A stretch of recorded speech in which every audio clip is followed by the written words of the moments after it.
Hi, everybody, and welcome to day 20 of my 30-day Facebook Live Language Facilitation Challenge. Today's topic is about toy minimalism and how to use it for language facilitation. Toy minimalism is what I call a practice of keeping only 5 toys or fewer available for your child at one time in your household. So that's what we're going to be talking about today. And this strategy is so powerful that it actually was the one thing that helped my first language facilitator mom learn how to overcome her child's blockages, was by using this strategy of toy minimalism. And that's what I'm going to tell you about on today's video. In fact, I'm going to tell you these things today. I'm going to tell you what toy minimalism is and why it's important for language facilitation. I'm also going to tell you how to determine which toys to keep available for your child. And then I'm also going to tell you how to sustain the practice of toy minimalism and how you can keep it going in your house long term. It's really, like I said, it's a really powerful strategy. So I see that Rashinda's here. Thanks for joining me today. I'm so glad that you're here, whether you're here with me live or you're joining me on the replay on this 30-day language facilitation challenge today. And I think this video is going to be so cool for you to learn about this practice of toy minimalism. My name is Marcy Melzer, in case you haven't watched any of my other videos before, and I am an intuitive speech-language pathologist, and I help parents teach their children the words they need to share their wisdom with the world. I help them move their kids from using nonverbal ways to communicate into verbal ways of communication. And this practice of toy minimalism is a really good start for some families. So I'm going to tell you exactly how we're going to do that today. So thanks for joining me on my 30-day challenge. I see that Pavlina and Jessica here too. Thanks so much for joining me today. I hope you get a lot out of this video. So the first thing is about what toy minimalism is. And like I said at the beginning of this video, it's a practice that I encourage my families to use, especially when their child is having a lot of trouble with paying attention to any kind of structured play. If a child is doing a lot of random walking around, moving from toy to toy, with just a few seconds, pick up something, play with it, look at it for a second, put it down, move on to the next thing, pick it up. Those kinds of things, that kind of playing, that kind of exposure to lots of different things to play with can actually be a detriment to learning new language. And when you minimalize those toy choices, there are tons of ways that you can maximize your language facilitation time when you play with your child. So toy minimalism is eliminating all but 5 toys in your child's environment.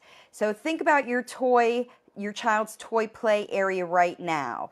If you are like most of the families who I have met in my early intervention work, there are walls lined with things. And they're pieces of things, and they're in bins perhaps, or piles, or big toy boxes, things like that. And your child sometimes walks around playing with a wooden spoon, and you have a room full of toys, and you're not sure why your kids play with the box instead of the toys. And that's one of the reasons that happens is because kids have too many choices. And so this toy minimalism practice is something that can really help you out. So that 5 toys applies even if you have more than one child.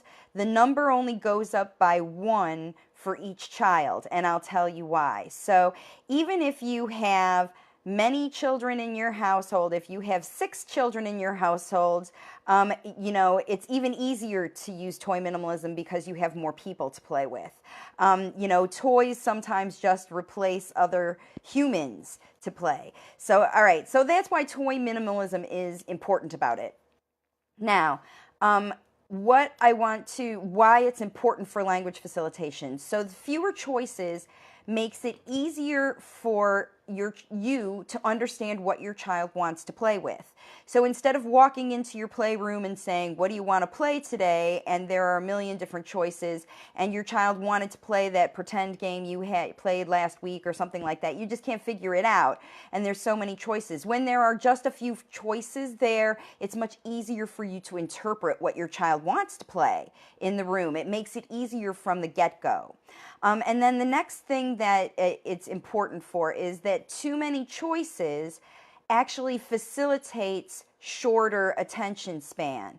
So if it's something that you can just examine, see, look at, put down, move on to the next thing, examine, see, look at, put it down, move on to the next thing, then that kind of facilitates, if that's how you practice playing with toys, is in short little bursts of things, then that's what you get used to as far as your typical attention span.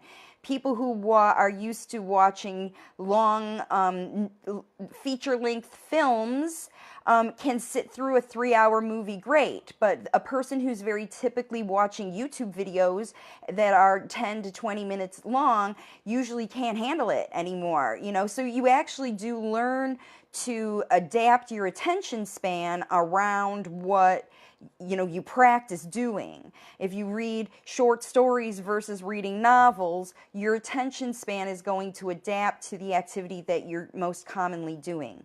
So when you have many choices of toys to play with short little bits of time, it actually can facilitate keeping your child's attention span short.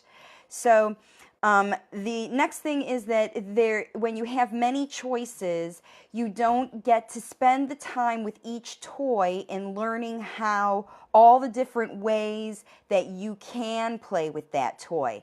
Many of the educational toys that we buy for our kids, that I see that a lot of people purchase, they come on the box even with, this toy facilitates fine motor and cognitive skills and memory and all these different kinds of things that the toys, these smart toys have that do for your child, but they're not going to really do all of that unless you take the time to play with that toy. If you just pick it up, push a couple buttons, you're not going to be able to even maximize the learning toys that you have. So the next reason that toy minimalism is a good idea with language facilitation is that, those toys that fall to the bottom of the bin, you never even get to play with those toys at all. So and that's just something that, is kind of more like common sense. And if you want to, as a language facilitator parent, maximize all the interaction that you have with your child and all of your child's play time too, then you need to make sure that their toys are facilitating that help with understanding language and playing with language while they're playing with toys too. All right, and so the best thing about this whole way that toy minimalism helps language facilitator parents is that you actually do get to clean up faster every day. So that's something that is a super perk about this toy minimalism situation, is that, at the end of the day, 5 toys are a lot easier to clean up than 100 toys. So it's just easier for you in general. All right, so the next thing I'm going to tell you about is how to know which toys to keep out, to keep available for your child. The toys that you put away, you're not going to get rid of them altogether. What you're going to do with toy minimalism is you're actually going to take the toys that you're not using and you're going to put them in bins or garbage bags or put them in places that are out of sight. That your child doesn't have access to. It doesn't mean that you have to clean out your whole house and take everything to Goodwill. I hope people understand that. It means that you just have access to the toys that are going to be important to help you with your language facilitation with your child, and then it's going to be helpful for you to, you'll use the other toys at different times. So it's just more like 5 toys at a time that your child's going to have accessible to them. So The first kind of toy that your child needs to have, and every child needs to have their own if you have more than one, is your comfort toy. So that's your child's sleeping buddy or a blanket or a train car or whatever. And this can change. It doesn't have to be the one blankie they had in the hospital when they were born. It's the toy your child chooses that they can have handy to use to comfort and soothe themselves. So that's one of the things, that's the first kind of toy that you need to have accessible, is a toy that's comforting for your child, that's soothing, that always makes them happy when they play with that toy. So that's the first category. The second is a large motor play activity / toy for inside your house. So some families have indoor trampolines, other families use large stress balls, some families use swings in their house, some families use different kinds of rough and tumble things or heavy weight things or ball pits or things like that. If you have a child who has a lot of energy to burn and maybe their sensory system does require a lot of activity or heavy work, those kinds, you need to have a toy or a activity available. Tunnels are really good for this, that can collapse and be put away, but that you can have available indoors. So tunnels are a really good one that a lot of families use. The next category is a fine motor toy. So this can be in puzzles or shape sorters or crayons, markers, little magnets that you move around, stuff that you have to use your fingers and practice dexterity, things that you put together and build, like Legos, things like that. Any kind of construction sort of toy is going to be great with fine motor. So you need to have a comfort toy, a large motor, a fine motor, and then you need to have a pretend play kind of toy situation. And that can be cars, it can be animals, it can be kitchen, it can be dress up, it can be, they're all of any of those kinds of pretend play situations. And what you have to be careful with the pretend play situation, I call that those toy situations. So if you have a kitchen and you have every kind of plastic toy on the planet, Toy Minimalism says 5 foods. If you have cars, Matchbox cars, and you've been collecting Matchbox cars for your child's entire life and they're 7 years old, 5 Matchbox cars. The rest of them get put away, and your child gets to choose, of course, which ones they get to play with each time. But in those situations, animals in your farm, 5 animals. Animals in your zoo, 5 animals. So Toy Minimalism says we're going to use just those kinds of things, because as soon as it becomes more than 5, it becomes too many and it becomes things. It doesn't become toys that you can play with and interact with. And not only that, but research shows that when you get really good at some core vocabulary about a topic in general, like cars, or superhero guys are another good one. I love My Little People. That's my favorite pretend play. And I used to bring the farm or the airplane or the bus, or I have superhero little people. I have princess little people. I love them because every age of kid likes to play with little people because they can do anything, and they can fly even, and they can jump, and they can run, and you can talk about them. So all of your pretend play situations, when you have, in your toy minimalism journey, you have to have one toy pretend play scenario, situation, and that's what you have, and you keep even the items that are related to that at a minimum. Okay, the next category is, we've got comfort, large motor, fine motor. Oh, a cognitive or problem-solving toy. So that's it might double with your fine motor toys. It can be a puzzle or shape sorter, those puzzles with the locks that you have to undo, things like that. Now, you're noticing that none of these toys are necessarily electronic. I'm a big fan of learning how to play with toys in their natural state. So some of these toys could be wooden toys. Some of them could be, like I said, a tunnel. And sometimes toy categories double for each other, so you could even have fewer toys. Because all you need to do is have consistent access to these kinds of teaching activities: cognitive, large motor, fine motor, and pretend play, because that's where you get a lot of language. And then you have to have your comfort toy. So those are the only 5 toys that you need in your child's life. Everyday activity in their playroom, play area, your living room, whatever area they go, your car. And those toys, hopefully they can be mobile and you can take them from place to place. Now, that doesn't mean that outside in the yard you have 200 toys. Outside in the yard or outdoor kind of play time should be large motor activities or exploratory kinds of things like bug catchers and bubbles and, things like that. So, special things that are for outside shouldn't be just toys that are inside that you take outside. Toys are toys.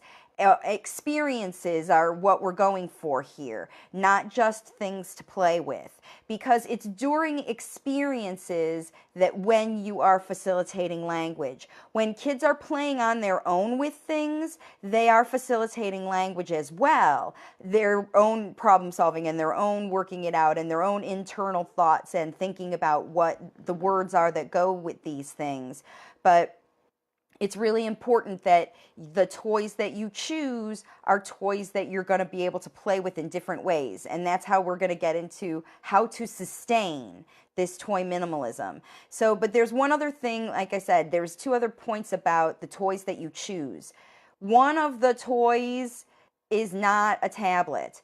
Tablet time is completely different from experiential toy play. It has its own way of learning, its own way of working, and I did a whole other video on how to use video for language facilitation. And that's a whole different deal.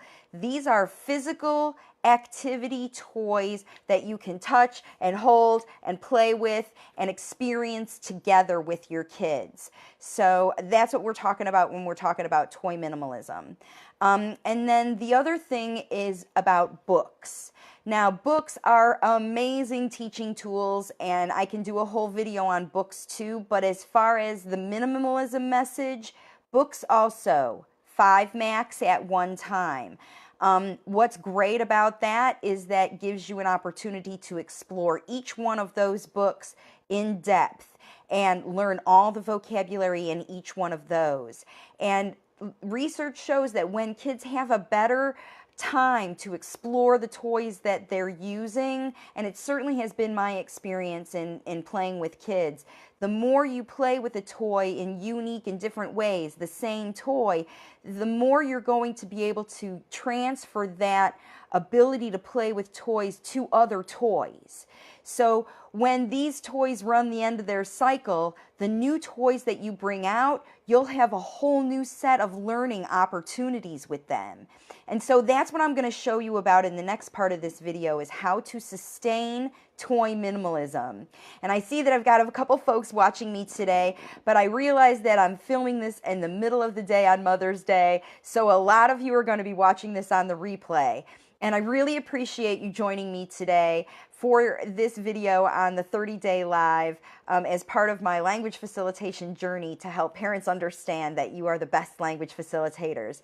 And this toy minimalism practice, I know that it seems kind of intense, and the idea of going from a room full of toys down to just a handful of things seems like it might be a daunting task. But I'm telling you what, it's really, really super worth it. And I'm going to tell you right now that it's not as difficult as you think. I'm going to tell you right now how to sustain this practice and how to keep it going in a way that's going to help you facilitate language faster than you ever thought before, and use your toys for that purpose. So the first way to sustain this practice of toy minimalism is to keep the toys that are out of rotation, the unavailable toys, out of sight. Put them in garbage bags or plastic Rubbermaid bins. The bins are the best because you can label them. And when you pack them up, here's the trick. Pack them up in categories that are based on the 5 categories that I said about toys. So put the comfort toys together. Put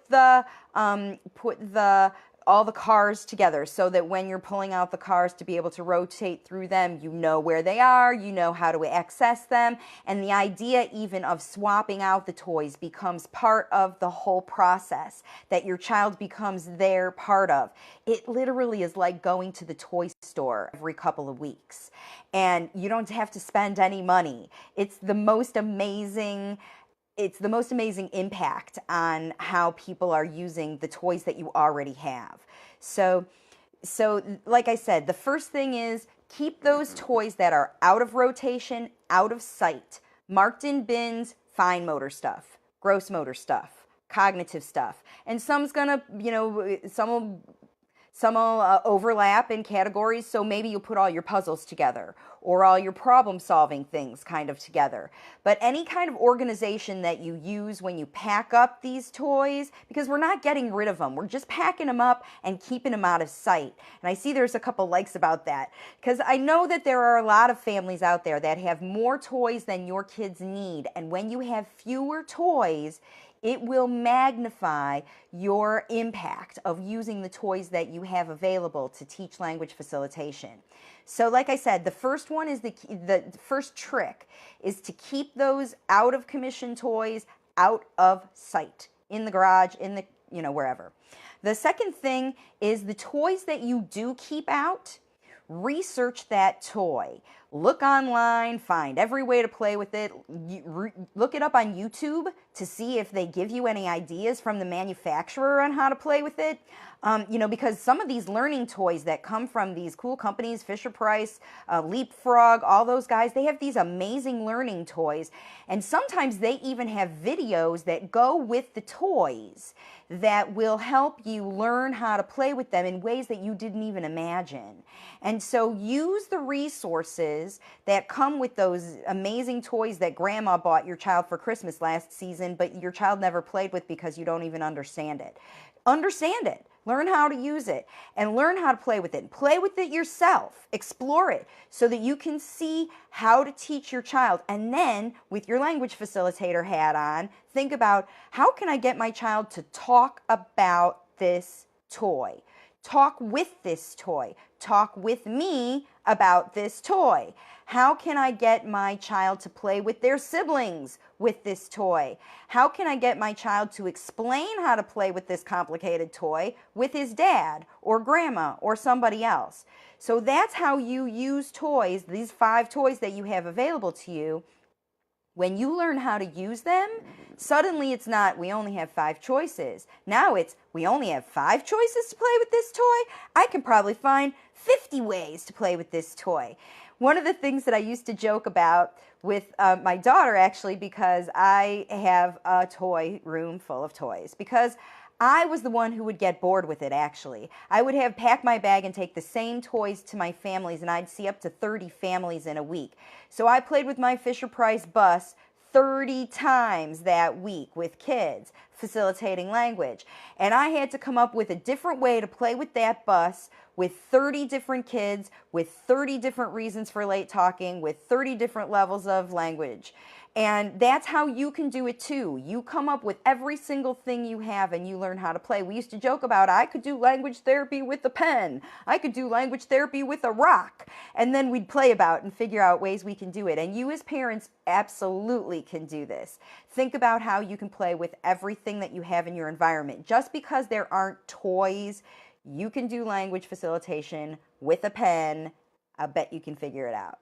So, the next thing that's important is that you need to teach your child with each one of those toys, not only to be able to play with you with that toy, but also to be able to play independently with that toy. And I'm also going to flip that around, because some kids prefer to play with toys by themselves. So you need to teach your child how to play with that toy, not just by themselves, but how to play with that toy with you and with dad or your partner or grandma or the babysitter or the nanny or whoever comes over, because they've only got 5 toys and they need to know how to play with that toy with everybody, because everybody in your environment, if you're a language facilitator parent, is helping you facilitate language. So everybody in your environment needs to know how this is how we play with a pen to facilitate language, and you're going to tell them how to do it. And your child is going to tell them how to do it too, because they're going to learn how to play it from you.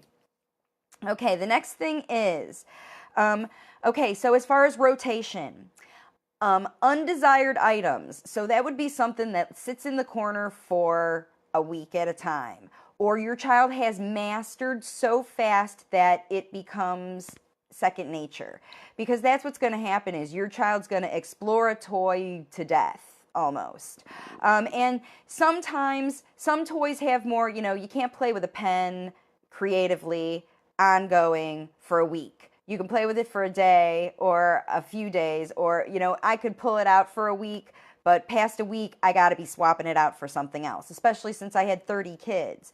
And sometimes crayons and paper were in my bag as my toy, and I had to play with it in different ways with all those kids, and I ran out of ideas after 30 different times playing with it. So I imagine playing with the same toy with your child, you'll run out of ideas. So you need to swap them out. So undesired things that your child's kind of burning out on, you can swap those out after a week. Now, if your child gets hooked on the pen and loves the pen and never wants to play with anything besides the pen, and also has a comfort thing, because your comfort thing you don't have to swap out. Your comfort thing is always, your child will swap it out when they choose to. When they get tired of the teddy bear because they can't take it to school anymore, they might learn to, do something else. So, your child's comfort, they get to pick. They'll figure it out. You'll figure it out. That's the thing. Your child's going to help you pick all these things, because you're going to pick their favorite ones. They're the ones that get to pick. The toy store is your living room. So, you get to pick them out. Now, the first round, you're going to have to get rid of a lot of things, because your child's never going to be able to make a choice. So, the first round, you're going to have to go through and clean when your child's not around you. You're going to have to, do it while they're sleeping. Or if grandma wants to take them for the weekend and you got 2 days to organize, that would be a super helpful grandma tip that you could ask your grandma to help. So like I said, the things that your child does love, the ones that they get hooked on that are not their comfort, those have to swap out every 2 weeks, okay? So, it doesn't have to be all your cars. You can keep cars because, if your train table is your thing, great. But on your train table, your favorite cars need to swap out every 2 weeks. Or, obviously cars or kitchen or Barbies, or, if that's your one go-to pretend play, the way to adjust that is by adjusting the parts. Because remember we said with minimalism, if you've only got 5 foods, but your daughter loves the kitchen and playing Tea Party every single day with her Barbies, don't take away Tea Party with Barbies. That's an amazing pretend play opportunity. Bring in some new foods, but get rid of those 5. So swap out the foods. Your child's Matchbox cards, swap out those 5. Trains, same. Superhero guys, same. And they'll also take better care of those 5 things when they have to keep track of them, when they know they're the only 5 they have. You're like, oh, what happened to Superman? I got Spider-Man, I got Hulk, I got, the other 4, but where's Superman? And that in itself, solving the problem itself, is a language facilitation activity. So, so you can swap out those activities, those favorite activities, by swapping out parts of them. But something your child gets super attached to, like a shape sorter that they've done 500 times, they can do it with their eyes closed, or those particular alphabet letters, that's when you need to start swapping out things that you can do with those alphabet letters, or maybe even a whole new set of alphabet letters that have different shapes, that are different sizes, that are different, because in those cases, keeping things fresh is a big part of what makes this work. So you have to swap out toys. And, every family does this whole part different. It can be kind of like you can earn them. Sometimes, you can, hey, let's go to the toy closet and find something. That toy, you have done such a great job working with this toy. Should we swap this one out and get a new one? And you can kind of make the call and let your child decide, no, I want to play with it a little bit more. But unless they're stuck, then keep it out. You can make the judgment about that. But you do need to swap things out, and your kids will let you know when they burn through a toy. They will. And let's see. Okay, so at birthdays and Christmas, this is a tricky time because that's when you get a bunch of new toys all at the same time, and that's when, is danger zone for your playroom time. So what I recommend your child does at those times is that you prep them for the holiday. I know we're going to get birthday presents today. Maybe we can put some of your new presents into our toy rotation, and the other ones we can wait, and you can let your child decide which ones should we play with now, which one of these current toys can we put out. And then when you are burning through toys, when your child progresses past things, those are the perfect times for you to decide where that toy goes. Does it go back in the rotation to get back out? Does it go to your storage unit for your next child, or your garage sale, or your, whatever, or is it something that you are going to, donate and give away right away? So, at that time, if that shape sorter your child has loved to death, and it's still in wonderful shape because you've taken such good care of it, and you're ready to get rid of it, don't put it back in your rotation. Put it out somewhere towards the garage sale or towards the Let It Go. There's that Let It Go app, Every month you can let go all of your toys. There's a way to make some extra money with all of this, because truly all the toys that your kids get, I'm sure, are fabulous. And you can rotate through them, but just get your child on board from the beginning and say, all right, we got 20 new Matchbox cars for Christmas. Whoa, you had such a great Christmas. You got so many new Matchbox cars. All right, well, let's take these 5 that we've been playing with. Let's put them away. And then now we've got 20 here. Which 5 are we going to pick out to keep, for this first rotation? And then we'll put the other ones right there on the top so they can be there for the next rotation. And, your child may decide a couple days in that they want to go back and forth, but let them stick it out for a whole week with those first 5 cars, because they need to learn to love them too, and that'll give them a chance to really get to know them, and maybe when they move on, they won't even want to swap out all 5. They might, well, I want to keep these because the new ones they really like, and they might really want to try the new ones, and then you're letting them decide.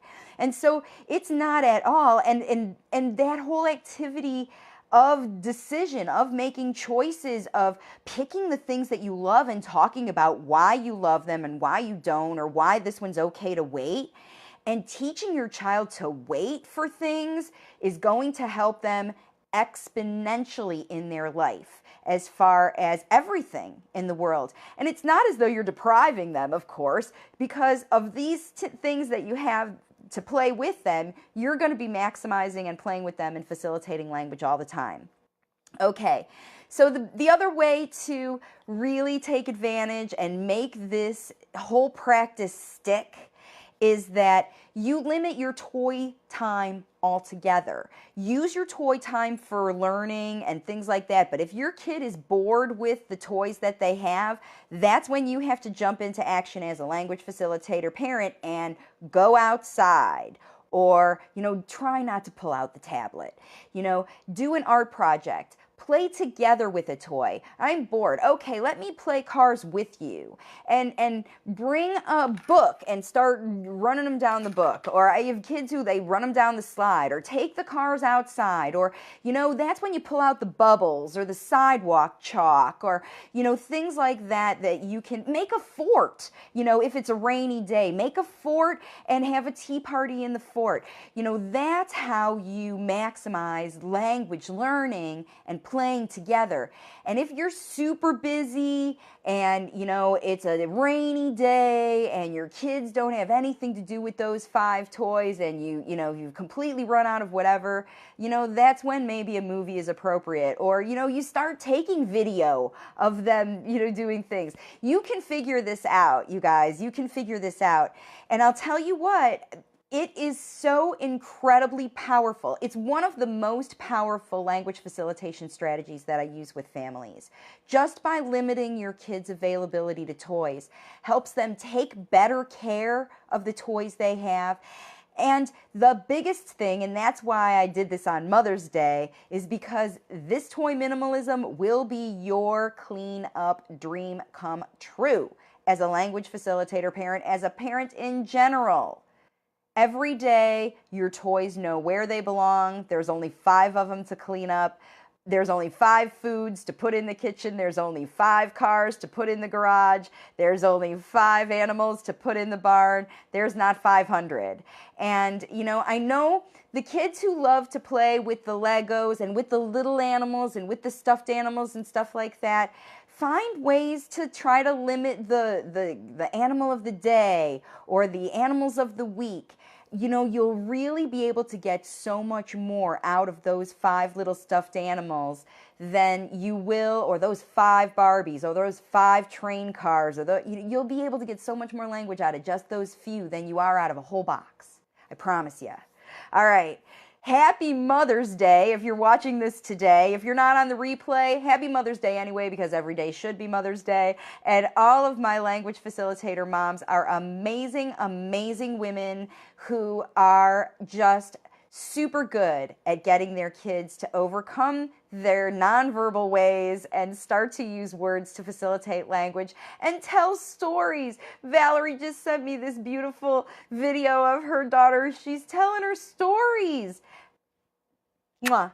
Happy Mother's Day, moms, and get to cleaning out those closets and those toy rooms, everybody, and get to language facilitation. And I'll talk to you tomorrow for my next video in my 30-day language facilitation challenge. If you are interested in working with me to get your child using words within 3 to 6 weeks, go to my website, wavesofcommunication.com, and you can see my free class there and schedule a strategy session with me where we can talk about your child and your plan to get you going and become a language facilitator parent like my Waves of Communication moms.